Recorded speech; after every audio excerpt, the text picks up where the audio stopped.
विद्यासागर महामुनींद्र, नवाचार्याचे गुरुदेव श्री समय सागरचे महामुनींद्र, ज्येष्ठ पक्षण पूजमुनी श्री योग सागरचे महामुनींद्र, भवाता विनाशनय चंदनम निर्वपामिति स्वाहा। पीछे रे पीछे तो बता तूने कौन सा पुण्य किया है, पीछे रे पीछे तो बता तूने कौन सा पुण्य किया है।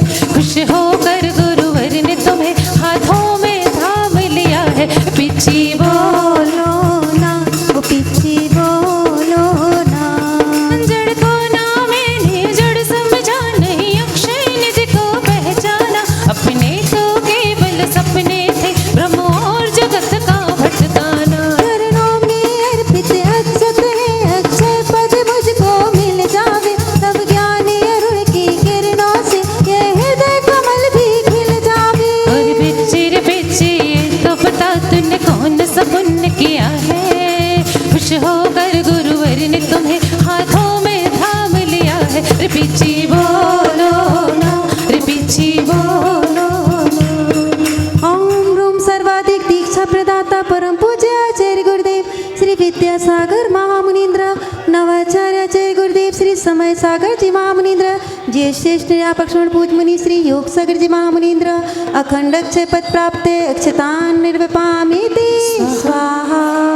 महाराज तेरे दीवाने आए हैं, ओ विद्यासागर जी महाराज तेरे दीवाने आए हैं। श्री पूजमुनि श्री योग सागर जी महामुनींद्र, काम बाण विद्वंशनाय पुष्पाणि निर्वपामिति स्वाहा। चरणों में बंधन है, इस छुटा रोग की व्यथा कथा मैं कहता आया हूँ। अति भक्ति बके फिर भी मन तृप्त नहीं कर पाया हूँ। समर्पित करके मैं तृष्णा के भूख भगाऊंगा। अब और अधिक ना भटका, देना हो तो दीजिए जन्म जन्म का साथ, देना हो तो दीजिए जन्म जन्म का साथ। तेरा एहसान होगा, मेरा कल्याण होगा, तेरा एहसान होगा, मेरा कल्याण। पलके बिछाएंगे, पलके ही पलके बिछाएंगे, जिस दिन मेरे गुरुजी घर आएंगे। जिस दिन मेरे गुरुजी पधारेंगे। हम तो हैं सदियों से गुरुवर के दीवाने, मीठे मीठे मीठे मीठे भजन सुनाएंगे, जिस दिन मेरे गुरुवर घर आएंगे। इन शुभ कर्म ने घेरा है, मैंने अब तक ये माना था, पाप कर्म तज पुण्य कर्म को जाए रहा अपनाना था। सब सब कर्म सब रिपुदल है, मैं इन्हें जलाने आया हूँ, इसलिए आपके चरणों में अब धूप चढ़ाने आया हूँ। पलके ही पलके बिछाएंगे, जिस दिन प्यारे गुरुवर गुण आएंगे, मीठे मीठे भजन सुनाएंगे, जिस दिन प्यारे गुरुवर गुण आएंगे। ओम ह्रौं महाकाव्य मुखमाटी प्रणीता परम पूज्य आचार्य गुरुदेव श्री विद्यासागर महामुनींद्र, नवाचार्याचार्य गुरुदेव श्री समय सागर जी महामुनींद्र, ज्येष्ठ निरापक्षण पूजमुनि श्री योग सागर जी महामुनींद्र, अष्टकर्म दहनाय धूपम निर्वपामिति स्वाहा। बना रहे आशीष आपका, आए गुरु के द्वार, गुरु का द्वार न छूटे, चरण की छाँव न छूटे, गुरु का साथ न छूटे, चरण की छाँव न छूटे। भोगों को इतना भोगा कि खुद को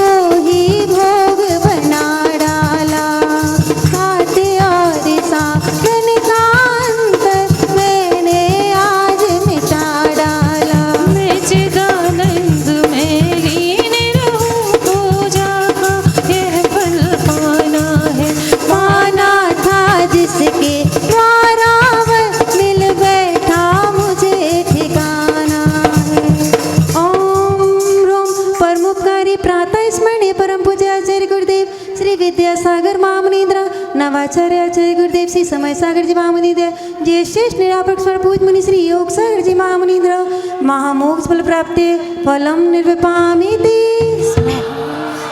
गुना में विराजमान ज्येष्ठ और श्रेष्ठ प्रथम निर्यापक श्री योग सागर जी महाराज की, पूज्य निरामय सागर जी महाराज की। धीमी धीमी उड़े रे फुहार चलो बड़े मंदिर में, हाँ निरामय सागर महाराज चलो जिन मंदिर में, चलो जिन मंदिर में, चलो प्रभु मंदिर में, निरामय सागर महाराज चलो जिन मंदिर में। धन्य है आप सबका पुण्य जो आज चतुर्थी और उसमें भी पड़ जाए सावन का प्रथम सोमवार, कहना ही क्या है। और उसमें भी पूज्य परम साधक निरामय सागर महाराज जैसे महान संत विराजमान हो, कहना ही क्या है। समय चूंकि अधिक हो रहा है, आज हम बोलो पूज्य संवेशकर शाश्वत तीर्थ क्षेत्र की, पूज्य आरिका दृढ़मती माता जी की, पूज्य पथमती माता जी की,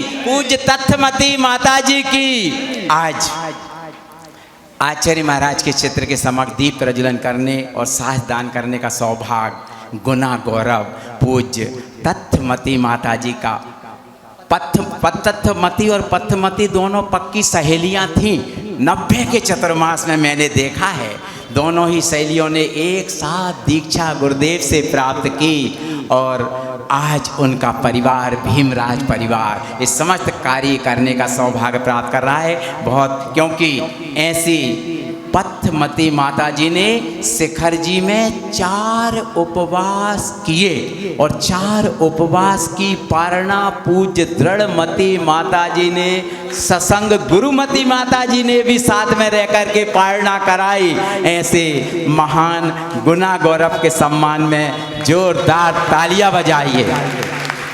गुना गौरव भले ही वहाँ विराजमान हो, लेकिन गुना भी अछूता नहीं रहा है। पूज्य निरामय सागर महाराज ने भी 1 नहीं 2 नहीं 3 उपवास करके और गुना का गौरव बढ़ाया है। गुना में भी ऐसे साधक हैं जो कि निरंतर तपश्चरण करके अपने आप को वास्तव में हमको परोस रहे हैं ज्ञान की गंगा। क्योंकि गुरुदेव की संलेखना के समय ये मुनिराज वहीं पर मौजूद थे। अधिकांश समय गुरुदेव का आपको प्राप्त हुआ है, उसका कुछ अंश हमें प्राप्त होने जा रहा है। समय कम है। भीमराज परिवार जी, आदरणीय हमारे अजित जी, हमारे श्री संभव जी, श्री सुमित जी एवं सीमा जी और मीना जी और आर्जब भैया, पूरा परिवार कृपया आए, श्रीफल चढ़ाएं पहले और चढ़ा करके चित्र के समक्ष दीप प्रज्वलन करने का सौभाग्य प्राप्त करें, सासदान करें, शीघ्रता करें। बड़े बाबा मेरी आदिनाथ, मैं तेरी भक्ति करूं दिन रात, शरण मोहे रख लीजिए, शरण मोहे रख लीजिए। जिनवाणी जग मैया जन्म दुख मेट दो, जिनवाणी जग मैया जन्म दुख मेट, जन्म दुख मेट दो, मरण दुख मेट दो, जय जिनवाणी मैया जन्म दुख मेट दो। बहुत दिनों से भटक रहे थे हे जिनवाणी मैया, बहुत दिनों से भटक रहे थे हे जिनवाणी मैया, एक तुम ही हो शरण हमारी, पार लगा दो नैया, जन्म दुख करें। सभी जन बाहर के अतिथि गण यहाँ पर यदि पधारे हों, दूर अंधेरे हो जाए, हो जाए जीवन में, ज्ञान का दिया जला दो गुरु, तुम आज मेरे अंतर मन में। पूज्य निरामय सागर जी महाराज की, द्वादशांग जिनवाणी माता की। बोलो पूज्य गुणमती माता जी की। इस समय पूज्य तत्पथमती माता जी, गुणमती माता जी के सत्संग में, हाँ तत्वमती माता जी, पथमती माता जी, गुणमती माता जी के साथ में हैं। चलते हैं, पूज्य महाराज श्री हमारे समक्ष विराजमान हैं, उनके चरणों में नमोस्तु अर्पित करते हुए प्रार्थना करते हैं कार्तिकेय अनुप्रेक्षा ग्रंथ के माध्यम से हमें ज्ञान अर्जन कराने की कृपा करें। नमोस्तु नमोस्तु नमोस्तु। अथ नमोस्तु पौराणिक स्वाध्याय वेलायाम श्रीमद सुप्त भक्ति कायुष्यर्गम करोमि। दुख को कुम्भ को बोहि लाओ सुगई गमनम समाहि मरणम, जिन गुण संपत्ति हो मज्जम, तिहु वर्ण तिलयम देवम वंदिता तिहु वणिंद्र परि पूज्यम, बोचम अणुपे हाओ भवीय जनानंद जननियो। बोलिए अहिंसा परमो धर्म की, देवाय देव श्री चिंतामणि पार्श्वनाथ भगवान की, आचार्य प्रवर्षि स्वामी कार्तिकेय की, आचार्य संत श्रोमणि आचार्य गुरुवर्षि विद्यासागर जी महामुनि राज की, परम पूज्य आचार्य प्रवर श्री समय सागर जी महाराज की, परम पूज्य श्रेष्ठ निर्यापक श्रमण श्री योग सागर जी महाराज की, 3 कम 9 कोटि मुनि राजों की, पूज्य निरामय सागर जी महाराज की, समस्त मुनि संघ की। यहाँ पर वीर शासन जयंती के शुभ अवसर से यह 12 भावना का एक अनूठा ग्रंथ कार्तिकेय अनुप्रेक्षा, स्वामी कार्तिकेय अनुप्रेक्षा स्वाध्याय के रूप में यहाँ शुरू किया गया है। अभी संचालक महोदय कह रहे थे कि आचार्य श्री के साथ मैं बहुत दिनों तक रहा, उनके भी कई प्रसंग इस संबंध में 12 भावनाओं को लेकर हुए हैं। एक बार की बात है, हम लोग जब पंचकल्याणक महोत्सव समाप्त करके अमरकंटक से वापस चंद्रगिरी पहुँचे तो जेठ और बैसाख 2 महीने गर्मी के बाकी थे। आचार्य श्री ने पहुँचते ही मुझे बुलाया नहीं, मतलब मैं आचार्य श्री को सामायिक के बाद प्रतिदिन आँखों में वो नींबू का रस डलवाते थे, तो मैं गया तो रस डाला आँखों में और आचार्य श्री कहने लगे, मैंने ये सोचा है कि गर्मी का मौसम है, क्यों ना अच्छे से साधना की जाए। तो मैंने कहा ठीक है आचार्य जी। तो बोले मैंने सोचा है कि अपन सभी महाराज इस बार मौन साधना करेंगे। तो मैंने कहा आचार्य श्री गर्मी बहुत पड़ रही है, मौन साधना कैसे होगी। तो बोले कुछ नहीं, पब्लिक तो ज़्यादा गर्मी में आना नहीं है, ये क्षेत्र भी बिल्कुल अलग है, सब प्रदेशों से दूर भी है। तो हमने कहा जैसी आचार्य जी आपकी आज्ञा। तो मैंने कहा मैं और महाराजों को बुला लेता हूँ। तो बोले नहीं, पहले तुम कायस्वर कर लो, 2 महीने अपन को मौन रहना है। मैंने कहा ठीक है, मैंने कायस्वर कर लिया। फिर आचार्य जी बोले कि अब दोनों महाराज जियों को और बुला लो। हम लोग 3 महाराज जी, आचार्य 4 लोग तो थे ही। तो मैंने दोनों महाराज जी को और बुलाया। तो आचार्य जी ने उनसे भी यही शब्द कहे कि इस बार सोचा है कि गर्मियों में अच्छी मौन साधना हम सभी मिलकर करेंगे। तो मुनि श्री प्रसाद सागर जी बोले आचार्य श्री हम तीनों मौन ले लेते हैं, पर जो श्रावक लोग आएंगे वो तो आपके दर्शन के लिए आते हैं, इसलिए आपका मौन लेना उचित नहीं है। तो आचार्य जी बोले फिर हम देखते हैं, सोचते हैं। तो आचार्य जी ने हम लोगों से उस समय ये कहा कि देखो इतना समय रहता है अपने पास, खाली शाम को तो प्राय वहाँ हम लोग फ्री रहते थे। तो बोले आचार्य भक्ति के बाद सामान्यता बैठ जाया करो और बस 3 भावनाएं अपने पास चिंतन के लिए विशेष हैं।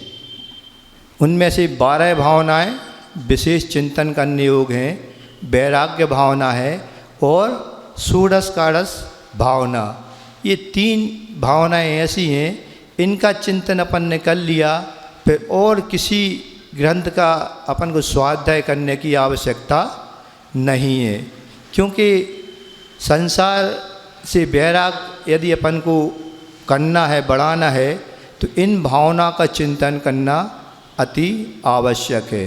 इस प्रकार वो दो महाए तो दोनों महाराज के तो चूँकि अच्छे मौन पूर्वक निकल गए थे, थोड़ी सी मेरा वो मौन खंड खंड हो गया था। मैंने जाके 1 महीने बाद आचार्य श्री से कहा, आचार्य श्री मेरा मौन इस बार पल नहीं पाया। आचार्य समझते थे, क्योंकि अधिकांश आचार्य श्री की बातों का ही अनुकरण करना पड़ता था। वो बताते थे इनको बुलाओ, उनको बुलाओ, वैसा करना पड़ता था। आचार्य श्री ने कुछ नहीं, वो तो अपन साधना तो कर रहे हैं, अपन को तो साहबा कहते हैं जो उचित हो, जो वाक्य अपन को हित में प्रिय वचन यदि बोलने योग्य हो तो अपन को कहना चाहिए। हमने कहा तो ऐसे ही बहुत कम, मतलब लेकिन वो अखंड नहीं रह पाया नियम। और हमने कहा प्रायश्चित दे दीजिए और कोई दूसरा और नियम दे दीजिए। बोले नहीं नहीं अभी चलने दो, अभी 1 महीना और है, इसी प्रकार चलने दो, कोई बात नहीं। उनसे फिर इस प्रकार ही एक अनुप्रेक्षाओं का एक संस्मरण था। तो इस यहाँ पर आचार्य कार्तिकेय स्वामी अनुप्रेक्षाओं में 12 पहले जो अनुप्रेक्षाएँ थी उनका वर्णन कर चुके हैं। 3 दिन से पूज्य बड़े महाराज जी लोग एक क्लास ले रहे हैं। अनित्य अनुप्रेक्षा यहाँ चल रही है। मैं ही पहली बार पढ़ाने का प्रयास कर रहा हूँ, क्योंकि इतना बड़ा ग्रंथ, अभी तो जो इष्टोपदेश वगैरह पिछले साल से ही मेरा पढ़ाना शुरू हुआ है। तो पिछले साल चातुर्मास में इष्टोपदेश इसी प्रकार एक दिन क्लास लगती थी, तो हम लोग लेते थे। इस बार अनुप्रेक्षा का वर्णन यहाँ कर रहा हूँ। अनित्य अनुप्रेक्षा, इसको आचार्यों ने 3 और नामों से इसे पुकारा जाता है। एक तो अनित्य यही नाम है, दूसरा इसको कहा जाता है अध्रुव अनुप्रेक्षा, और तीसरा इसका नाम है अस्थिर अनुप्रेक्षा। इस प्रकार ये 3 पर्यायवाची नाम इस अनित्य अनुप्रेक्षा के कहे गए हैं। तो कल कितनी 4 गाथाएँ हो गई थी, आज 5वीं गाथा को अपन देखते हैं। इसका पहले उच्चारण कर लें, उसके बाद इसका व्याख्या करेंगे। जम्मम मर्णेन समम संपज्जय जोबणम जरासय्यम लच्छी विनाश सह्या ये सब्बम भंगुरम मुणये। जम्मम मर्णेन समम संपज्जय जोबणम जरासय्यम लच्छी विनाश सह्या ये सब्बम भंगुरम मुणये। यहाँ पर कहा जा रहा है कि जन्म मरण के साथ, जन्मम मरणेन, जन्म और मरण समम यानी के साथ, संपज्जयन संप्राप्त होता है, एक साथ अनुबद्ध होता है। जो जिसने जन्म लिया है उसका मरण अवश्यंभावी है। और आगे क्या कहा जाए, जोबणम, जोबणम यानी यौवन, जरा यानी बुढ़ापा, संयम। यदि यौवन है तो बुढ़ापे के साथ उसका संबंध होता है। और आगे लच्छी, लच्छी यानी लक्ष्मी, वो भी कैसी होती है, लक्ष्मी विनाशशील होती है, चंचला होती है। लच्छी विनाश सैया, लक्ष्मी विनाश के साथ संबंध को प्राप्त होती है। ये सब्बम भंगुरम मुनय, इस प्रकार सही वस्तुओं को क्षण भंगुर जानो। क्या कहा जा रहा है यहाँ पे, आज भी कोई मृत्यु, मान लो कोई बच्चे ने जन्म लिया है तो अपन क्या कहेंगे कि वो अमर होके आया है? नहीं, आज उसने जन्म लिया है, जितनी उसकी आयु स्थिति है उतना वो जिएगा और उसके बाद स्वयं ही मरण को प्राप्त हो जाएगा। इसलिए जन्म और मरण का ये अटूट संबंध है। इसी प्रकार यौवनम, यौवनम यानी यौवन, जो अपन को धीरे धीरे अपनी आयु बढ़ती है। सबसे पहले अपना बचपन होता है, फिर यौवन होता है, फिर प्रौढ़ावस्था आती है और फिर बुढ़ापा आता है। इस प्रकार ये 4 अवस्थाएं कही गई हैं। अब इनको वर्ण व्यवस्था के हिसाब से, आश्रम व्यवस्था के हिसाब से भी 4 भागों में अपने आयु को, कर्म को बांटा गया है। 1 से लेके 25 वर्ष की अवस्था, ये कौन सी अवस्था कहलाती है? आश्रम व्यवस्था में ब्रह्मचर्य आश्रम की व्यवस्था है। दूसरी व्यवस्था कहलाती है गृहस्थ आश्रम की व्यवस्था, 25 से लेके 50 वर्ष की। तीसरी 50 से लेके 75 की संन्यास की, और चौथी अवस्था वानप्रस्थ आश्रम की। इस प्रकार आचार्यों ने आश्रम को 4 आयु को 4 भागों में विभाजित कर दिया है। तो जो जन्म लेगा उसका मरण निश्चित है, और जिसने यौवन धारण किया है उसका बुढ़ापा निश्चित है।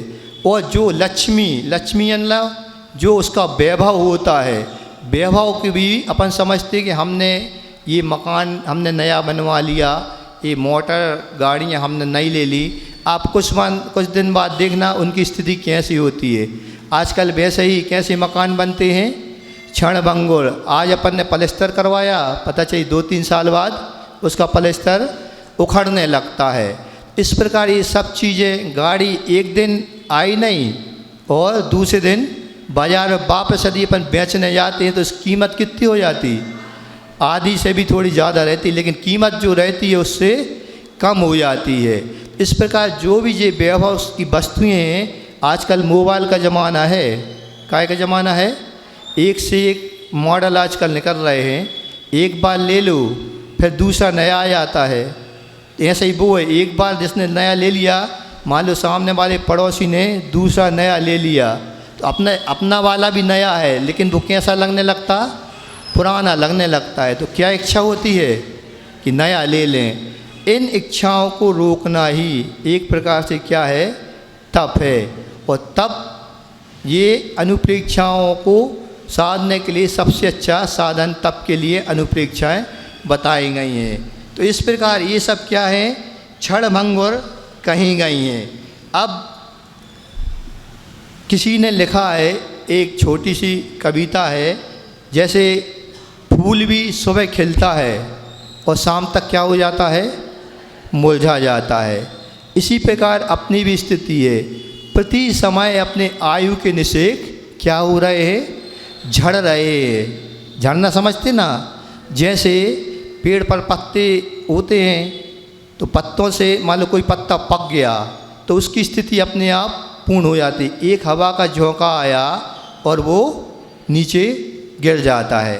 इसी प्रकार हम सब की स्थिति, हमको ये लगता है कि हम बड़े हो रहे, हम बड़े नहीं हो रहे, हम अपने उम्र को कम करते हुए जा रहे हैं। जितनी प्रति पल आयु के निषेक हमारे घटते जा रहे हैं। तो किसी ने लिखा है, बिकसते मुरझाने को फूल, उदित होता छिपने को चंद, बरस जाने को भलते मेघ, दीप जलता होने को मंद, झलकती जाती है दिन रैन, लबालब तेरी प्यारी मीत, मौन होता जाता संगीत, क्षणिक है मत वाले जीवन। यहाँ कहा जा रहा है कि बेशक मतलब जो फूल खिलता है, मतलब सुबह सुबह जब सूरज की किरणें उस पर पड़ती हैं तो वो खिल जाता है, और जैसे जैसे दोपहर के बाद सूरज की किरणें उस पर पड़ती हैं तो वो ही फूल मुरझाने को होता है।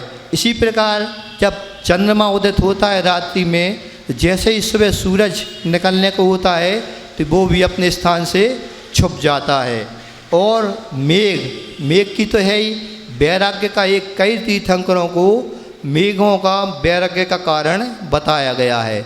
जैसे ही उनने एक स्थिति मेघों की देखी और दूसरे पल देखते हैं तो वो मेघ उड़ जाते हैं या वहाँ से गायब हो जाता है। इस कारण कई तीर्थंकरों को इसके कारण या महान तपस्वियों को इसके कारण वैराग्य हुआ है। इसी प्रकार दीप जब जलता है, शुरू में दीपक में पूरा तेल रहता है, शुरू में अच्छी तरह से वो दीप जल रहा होता है, लेकिन धीरे धीरे जैसे जैसे उस दीपक का तेल समाप्त होने लगता है तो उसकी रोशनी भी, लौ भी क्या पड़ जाती है? मंद पड़ जाती है। इसी तरह कहा जाए, ये मित्र अपनी भी जिंदगी की प्याली, जो प्याला है वो भी लबालब भरा है। जैसे जैसे हम बुढ़ापे की ओर बढ़ेंगे तो वो प्याली भी हमारी खाली होती जाती है। और जो हम इतने सबसे बोलते हैं, चालते हैं, उठते बैठते हैं, वो भी एक समय ऐसा आता है कि जब हम भी चाहते हैं कि मौन अच्छा लगता है हम लोगों को, कि मौन भी एक साधना होना चाहिए। इसी प्रकार यह जीवन कहा गया कैसा है, क्षण भंगुर है क्षणिक है। इसीलिए इस गाथा में ये सब बता दिया गया है कि जन्म और मरण एक दूसरे का संबंध रखने वाले हैं। इसी प्रकार यौवन और बुढ़ापा और लक्ष्मी भी विनाशशील है। लेकिन जो साधु महात्मा होते हैं ये लोग क्या समझते हैं, इन सब में क्या रखते हैं, समता रखते हैं। आचार्य श्री को एक गाथा समय सार की बहुत ही प्रिय थी। वो प्रायः सब लोगों को समता रखने का हम लोग को वो उद्देश्य बताते थे। इस प्रकार हम साधु बने हैं तो हमारा काम तो एक ही होना चाहिए, क्या, समता रखना।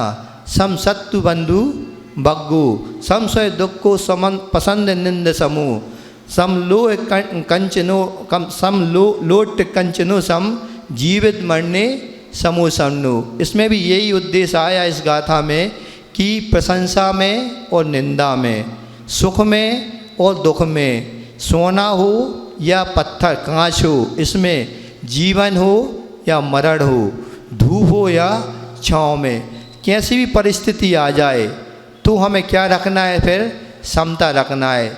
ये एक प्रकार से श्रमणों का क्या कहा गया है, शस्त्र कहा गया है। जो योद्धाओं का शस्त्र तो क्या होता है, तलवार और ढाल होता है। ये श्रमणों का शस्त्र है, समता रखना। अपने कर्म इस शस्त्र से वो काटते हैं। इसी प्रकार हम लोगों को भी जो ग्रस्त हैं या प्रतिमाधारी श्रावक हैं उनको भी इन अनुप्रेक्षाओं के चिंतन द्वारा, कि सब लोग पढ़ते हैं ना, सब जगह ये अनुप्रेक्षाएँ आती। ये जरूर नहीं कि हम एकादशी की अनुप्रेक्षा ही पढ़ें। इतनी सरल एक सबसे छोटी जो 12 भावना कौन सी है, राजा राणा छत्रपति हाथ इनको हसवार, मरना सबको एक दिन अपनी अपनी बार। सबको तो मरना है लेकिन हम कुछ करके मरें, धर्म करके मरें तो और अच्छा। धर्म करके मरना यानी धर्म का हम 2 वचन या 2 शब्द यदि हमने महामंत्र नमोकार के सुन लिए तो समझ लो हमारा कल्याण हो गया। अब मान लो जी अनुप्रेक्षा है। अनुप्रेक्षा क्या है, एक प्रकार से हमारे पापों को रोकने का कारण है संवर है। कल जो हम लोगों की दोपहर में एक और कक्षा लगती है सर्वाल सिद्धि, उसमें भी कल जो 9वां अध्याय शुरू किया है उसमें बताया कि संवर किसे कहते हैं। उसमें आया है आश्रव का निरोध करना, यानी आश्रव को रोकना संवर है। संवर यानी जो हमारे कर्म आते हैं उनको रोकना। अब कर्म कैसे आते हैं तो आचार्य ने उदाहरण दिया है कि नाव में हम जा रहे हैं और मान लो नाव में एक छोटा सा छेद हो गया। अब उस छेद में से जल रिसने लगा, आने लगा। पता चली धीरे धीरे उस नाव में अति मात्रा में जल भर गया। अब यदि पूरी भर जाएगी तो नाव क्या होगी, डूब जाएगी। तो जो छिद्र में से जल आ रहा है, इसी प्रकार हमारे कर्म भी हमारे साथ प्रतिपल जुड़ रहे हैं। अब वो कर्म भी पुण्य रूपी हो सकते हैं और पाप रूपी भी हो सकते हैं। तो ऐसा बताया कि जो कर्म आते हैं, अब उस जल को हमें रोकना है। पहले सबसे पहले तो हम उस नाव में क्या करेंगे, एक डाट लगा देंगे या कोई भी कपड़ा या पत्थर उसमें लगा देंगे, जिससे क्या होगा, वह जो जल आ रहा था वह रुकना आना बंद हो जाएगा। और फिर क्या करेंगे, उस नाव में जो पानी भरा है उसको हम खाली करेंगे तो हमारी नाव वहाँ से नैया पार हो जाएगी। इसी प्रकार जो हमारे कर्म आते हैं वह संवर के द्वारा हम उस कर्मों को रोक सकते हैं। तो जो कल संवर के क्या होते हैं, संवर तो उन्होंने कारण बताए, इन संवरों के द्वारा, इन कारणों के द्वारा हम संवर को रोक, आश्रव को, कर्मों को रोक सकते हैं, संवर कर सकते हैं। उसमें क्या आया, सबसे पहले गुप्ती, समिति, फिर धर्म, परिचय, धर्म, अनुप्रेक्षा। अनुप्रेक्षा को भी एक संवर का कारण माना है। आप समझ कितना अच्छा आचार्यों ने कारण बताया। हम बैठे बैठे भी इसका चिंतन कर सकते हैं, कहीं पे भी इसमें ध्यान लगाने की ज़रूरत नहीं है। आचार्य ने हम लोग को यही तो कहा था कि कि 6 बजे के बाद से जब तक हम विश्राम नहीं करते, मतलब सोते नहीं हैं, 3 घंटे कम से कम हम लोगों के पास रहते हैं।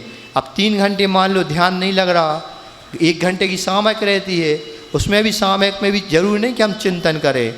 एकाग्र होके भी मन वचन और काय को एकाग्र करना ही ध्यान बतलाया है। अब मान लो ध्यान 1 घंटे का लगा भी लिया, बाकी समय क्या करें? इसलिए आचार्य ने कहा था इस समय चिंतन करो अनुप्रेक्षाओं का। अनुप्रेक्षाओं का चिंतन इसलिए बताया कि हर चीज़ आपके सामने स्पष्ट सामने दिखती है। कोई बूढ़ा व्यक्ति आ गया, कोई बच्चा आ गया, अब इनमें संबंध जोड़ो। आज ये बच्चा है, कल इसको बुढ़ापे से गुजरना है। कोई नया लड़का, जवान लड़का आ गया, इसको भी बुढ़ापे से गुजरना है। कई लोग ऐसे बीमार लोग आचार्य के पास आते थे कि जवान रहते थे और मरण सामने दिख रहा। जो कैंसर शरीर के जो रोग हो जाते थे, उसमें आचार्य को अपार पीड़ा होती थी कि बताओ इतना सा ये बच्चा है और इतने बड़े रोग से ग्रसित हो गया। उसको भी वही आचार्य आशीर्वाद देते थी कि अपन को समता परिणाम रखना है और त्याग करवा देते थे कि रात्रि भोजन में 4 प्रकार के आहार का त्याग करवा दो। कुछ तो उसके साथ धर्म जुड़े। इस प्रकार की अनुप्रेक्षाएँ अपने अंदर जो विकारी भाव है उनको अलग करने का, रोकने का कार्य करती हैं। इस प्रकार पहली गाथा का ये आश्रय आपने समझ ही लिया कि ये बिल्कुल क्षणभंगुर है। जो भी दिखता है, जो भी नया पदार्थ, वो भी क्षणभंगुर दिखता है। अब दूसरी गाथा लेते हैं, समझ में आई ना? क्योंकि जितना भी चिंतन है आज इन आचार्य महाराज ने हर एक गाथाओं के माध्यम से इनमें दे दिया है। दूसरी गाथा लेते हैं। अथिरम परियण शरणम पुत्रकलत्तम सुमितलावण्णम गेह गोयणाई सब्बम नवगण बिंदेन सारिच्छम। अथिरम परियण शरणम पुत्रकलत्तम सुमितलावण्णम गीह गोयणाई सब्बम नवगण बिंदेन सारिच्छम। यहाँ कहा जा रहा है कि अस्थिर परियणन शरणम। परियण यानी होता है परिजन, शरणम यानी स्वजन, पुत्र यानी पुत्र, कलत यानी स्त्री, और सुमित लावण्य, सुमित यानी अच्छा मित्र, लावण्य वाला, लावण्य जो देखने में सुंदर हो वो। गीहे गोयणायम, गीहे होना होता है घर गृह, और गोयणाई गोधन आदि, सब्बम नवघन बिंदेण सारिच्छम। ये क्या सहेंगे? सब जो हैंगे ना, अर्थात जो ये सभी वस्तुएं नव मेघ यानी जो नए नए मेघ, जो वर्षा काल में नए मेघ होते हैं, मेघ यानी बादल, उनकी समय कैसे हैं? ये क्षणभंगुर हैं, सारिच्छम, नए मेघ पटल के समान ये अस्थिर हैं। मेघ पटल कैसे होते हैं? थोड़ी देर में कुछ दिखते हैं और दूर जाकर कुछ और दिखने लगते हैं।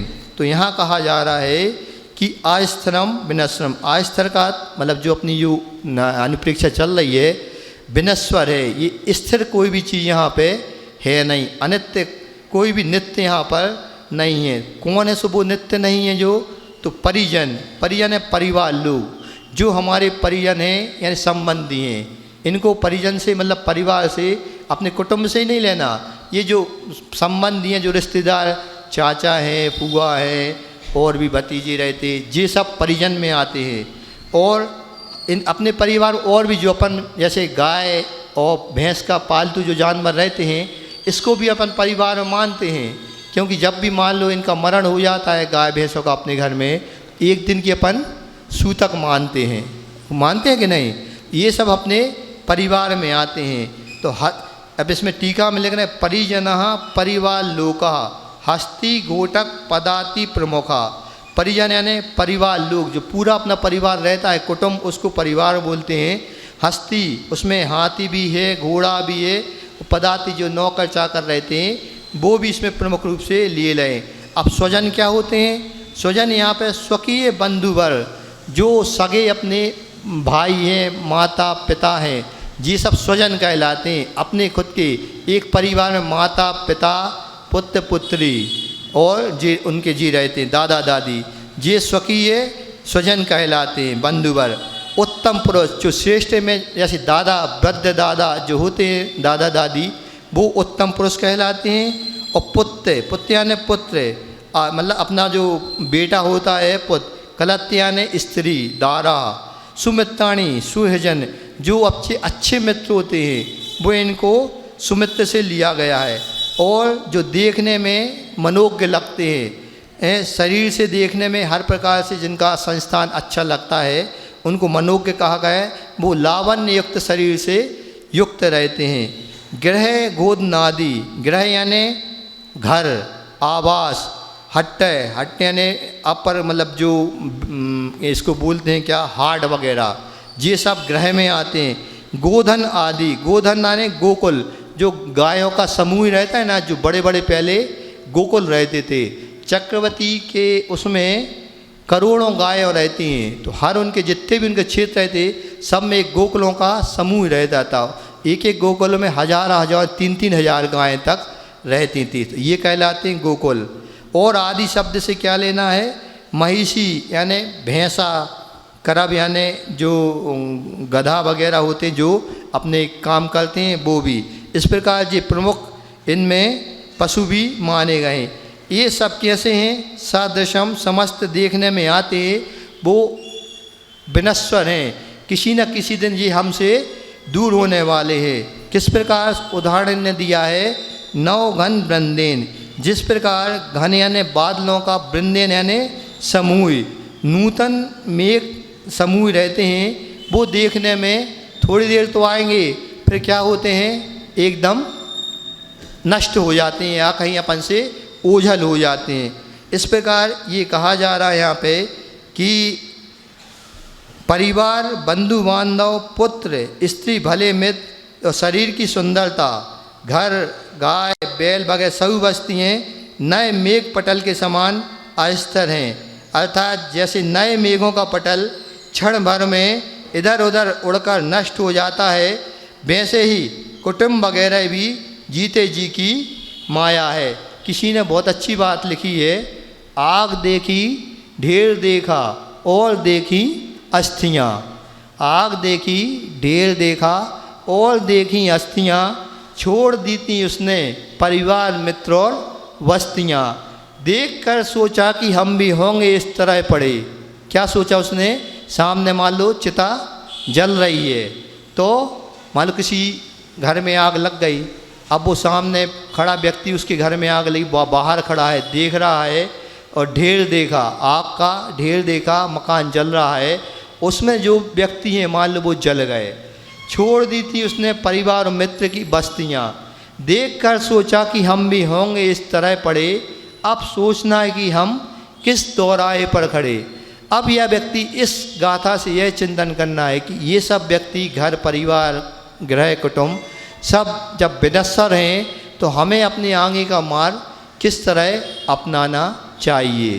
तो किस तरह अपनाना चाहिए, तो जो गृहस्थ हैं उनको, अब गृहस्थ में है तो घर वालों को छोड़ तो नहीं सकते, तो धर्म से तो हम जुड़ सकते हैं। तो आचार्य श्री कहते थे उनको अपना गुणस्थान बढ़ाना चाहिए। गुणस्थान कैसे बढ़ेगा, जब हम व्रत नियमों का पालन करेंगे। व्रत दो प्रकार के होते हैं, एक होता है देश व्रत और एक महाव्रत। तो महाव्रत तो आप ले नहीं सकते और देश व्रत तो ले सकते ना। देश व्रत में क्या होता है, प्रतिमाएँ, 11 प्रकार की प्रतिमाएँ बताई गई हैं। तो जो दूसरी प्रतिमा है व्रत प्रतिमा कहलाती है, उस प्रतिमा से हम अपना गुणस्थान बढ़ा सकते हैं। और पहले तो जो गृहस्थी होते हैं वो ही महाव्रतों को अंगीकार करते थे। पुराने ज़माने में जो राजा बनते थे सब राज वैभव भोग करके फिर अपने बच्चों को राजपाट दे करके और संन्यास धारण कर लेते थे। इस प्रकार हमें भी समझना है कि हम किस तरह इस संसार और शरीर भोगों से निर्वृत्त होकर के कब हमें वो वैराग्य उत्पन्न हो। इस प्रकार इन गाथाओं के माध्यम से हमें वैराग्य बढ़ना चाहिए। अनुप्रेक्षा को क्या कहा है, वैराग्य जननी, वैराग्य को बढ़ाने वाली ये माता कहा है ना कि इन अनुप्रेक्षाओं को ही माता कहा है कि हमें इतने प्रकार समझाती हैं कि हमारा बैराग बढ़ने लगता है। इसी प्रकार अब तीसरी गाथा है, सुरधनु तन्यो चबला इंद्रिय विषया सुभिच्च बागाय दिट्ट पनट्ठा सब्बे तुरय गया रहे बरा दिए। सुरधनु तड्यो चबला इंद्रिय विषया सुभिच्च बागाए दिट्ट पनट्ठा सब्बे तुरय गया रहे बरा दिए। यहाँ पर कहा जा रहा है कि जैसे मार्ग में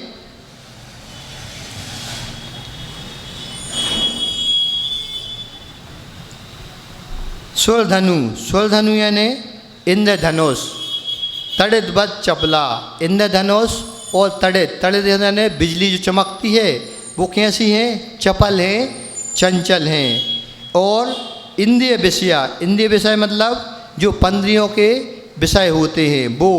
और सुभृत्य वर्गा, सुभिच्च वर्गा जो अपने नौकर चाकर होते हैं उनका समूह। दृष्ट प्रनष्टा दिखते तो हैं, देखने में आते हैं और तुरंत क्या हो जाते हैं, नष्ट भी हो जाते हैं। सर्वे तुरग गजा रथ बरादाय, उनमें जैसे तुरग यानी घोड़ा, गज यानी हाथी, रथ बरादाय जो वैभवशाली जी हमारे साधन मायना दे वो भी क्षणभंगुर होते हैं। इस प्रकार ये कहा गया कि इंद्रियों के विषय भले नौकरों का समूह और घोड़े, हाथी, उत्तम रथ वगैरह सभी वस्तुएं इंद्रधनुष और बिजली की तरह चंचल है, पहले दिखाई देते हैं बाद में नष्ट हो जाते हैं। आकाश में अपन इंद्रधनुष देखते हैं, कैसा दिखता है, 7 रंगों का। जब बरसात होती है ना तो जिस दिशा में सूरज झुकता है उसके विपरीत दिशा में ही इंद्रधनुष निकलता है। उसी प्रकार तो हमारे विषय कैसे इंद्रियाँ, कितनी इंद्रियाँ होती हैं, 5 इंद्रियाँ होती हैं, स्पर्शन, रसना, घ्राण, चक्षु और सोत। तो इनकी अलग अलग विषय बताए गए हैं। तो उनके जो विषय जैसे इन रसना, स्पर्शन इंद्रिय, स्पर्शन के कितने विषय होते हैं, 8। कौन कौन से, खट्टा, मीठा, तीखा, कसायला, कड़वा और चरपरा। खट्टा मीठा कसायला। अच्छा जी, रसना के कौन कौन से हैं, अच्छा कड़ा नरम, शीत उष्ण और हल्का भारी और स्निग्ध और रुक्ष। जी 8 किसके हैं, स्पर्श इंद्रिय के। रसना इंद्रिय कौन से हैं, खट्टा, मीठा, कसायला, कड़वा और चरपरा, तीखा। और घ्राण इंद्रिय के सुगंध और दुर्गंध। और इसके बाद चक्षु इंद्रिय के कौन कौन से हैं, नीला, पीला, काला, सफ़ेद और लाल। और इसके बाद पांचवी इंद्रिय कौन सी है, सोत। कितने होते, सारेगामा, हाँ सारेगामा पादानी, ये 7 होते हैंगे सोते। इस प्रकार ये 5 इंद्रियों के विषय होते हैं। इन विषयों को कहा जा रहा है कैसे हैं, ये क्षणभंगुर हैं, कैसे नष्ट होते हैं। जिस प्रकार बिजली बादलों में कड़कती है और तुरंत अपन को देखने भी नहीं आती, आवाज़ तो उसकी बहुत तेज आएगी, लेकिन जब हम देखते हैं तो एक ऐसी हल्की सी लकीर पर समझ में आती कि बिजली चमक रही है। इसी प्रकार इंद्रधनुष होता है, वो कैसा होता है कि थोड़ी देर तो दिखेगा, अच्छा 7 रंगों में दिखेगा, फिर क्या हो जाएगा, तुरंत ही विलीन हो जाता है। इसी प्रकार कहा जा रहा है कि हमारे जो इंद्रिय के विषय हैं वो क्षणभंगुर हैं, नष्ट होने वाले। जो हमारे नौकर चाकर दास होते हैंगे, काम करने वाले सेवक होते हैं, वो भी कुछ समय के लिए रहते हैं, फिर पुनः दूसरे आ जाते हैं, हो जाते हैं कि नहीं, ये बदलते रहते हैं। इसी प्रकार क्या है, और हाथी हैं, घोड़े हैं, जो भी रथ वगैरह है, ये भी बिल्कुल पर्याय इनकी बदलती रहती हैं, हर समय बदलती रहते हैं। जैसे मुनिराज स्थान बदलते रहते हैं ना, कि मान लो अभी चतुर्मास में ही आपका 4 माह के लिए अनुबंध हुआ है। कितने का हुआ? उसके बाद का तो नहीं हुआ ना। उसके बाद हमेशा उनको क्या होता है? चलना होता है। तो कहीं पे भी चलते रहना ही मुनिराज का काम होता है। चूँकि वर्षा काल है, अभी इसमें जीवों की उत्पत्ति ज़्यादा होती है। इस कारण मुनिराजों को, साधु संतों को यहाँ रुकना होता है। ठीक है, और कुछ? आज का विषय तो समय आपका हो गया है। ठीक है, मन सा लग गया लगता है। बाकी अब और की गाथाएँ कल हम पढ़ेंगे। इस प्रकार जो भी आज अपन ने पढ़ाया उसका शांति से बैठकर हम चिंतन भी करेंगे तो ये अनुप्रेक्षा हमें आगे आने वाले समय में बहुत काम देगी। इसी प्रकार हम चिंतन करते रहें। बोली अहिंसा परमो धर्म की, बोधि समाधि परिणाम शुद्धि, स्वात्मोपलब्धि शिव शौक सिद्धि, चिंतामणिं चिंतित वस्तुदाने तौं वंदे मानस ममास्तु देवी। माता की कल 15 तारीख है। कल जो आप देख रहे हैं ये मंगल कलश, ये बाट जोड़ रहे हैं कि हम किस पुण्य आर्जक के घर पर जाएंगे।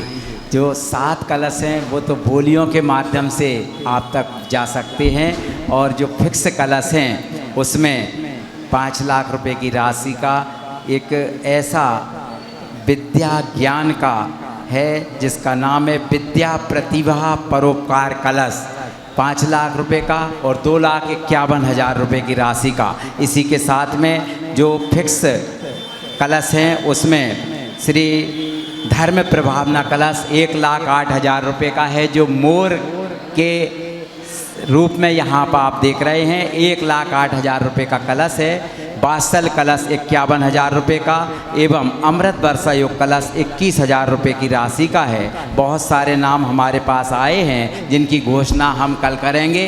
आज आप में से किसी की भावना बन रही हो तो जरूर कोई ना कोई कलश लेकर इस चतुर्मास के पुण्य आर्जक बनने का महान सौभाग्य आप प्राप्त कर सकते हैं। आज से ही आपका पुण्य बढ़ना प्रारंभ हो जाएगा। किसी की भावना हो तो कृपया किसी भी जो फिक्स कलश है अपने नाम लिखा सकते हैं। जल चंदन अक्षत पुष्प